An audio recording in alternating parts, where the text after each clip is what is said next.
এই অনুষ্ঠান করার জন্য রাত 12টার 1 মিনিটে আমি লাইভ দেখতেছিলাম, 1 মিনিটে আরিফ বিন হাবিব নামে একজন বক্তা কওমি অঙ্গনের তিনি ওয়াজ করতেছেন, সেই পাশেই 12টা 1 মিনিটে এত পরিমাণ বিকট আওয়াজ দিয়ে এই যে বাজি ঘোরাচ্ছে, তিনি বয়ানই করতে পারলেন না।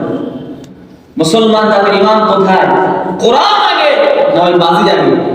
জয়গণ, কোরআন আগে না বাজি আগে? কোরআন আগে।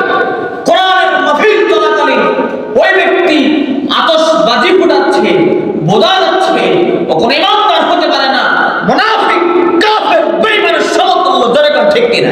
ঠিক। ঈমানদার হতে পারে কেন?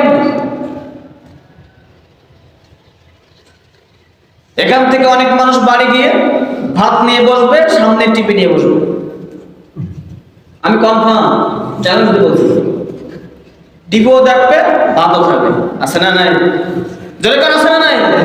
দাম নাই তো। শিল্পকলা একাডেমি, বিভিন্ন নাচ গান, কনসার্ট, ওই 31st নাইটের দিনই রাত্রে কত জায়গায় যে গান হয়েছে, অতুলনীয়। কবরবাসী তো আযাবের মধ্যে জায়গাদের গানের চালায়। এই সমস্ত অশ্লীল খারাপ কাজ থেকে বিরত থাকবে তারাই মুমিন ব্যক্তি, যারা ঠিক কিনা।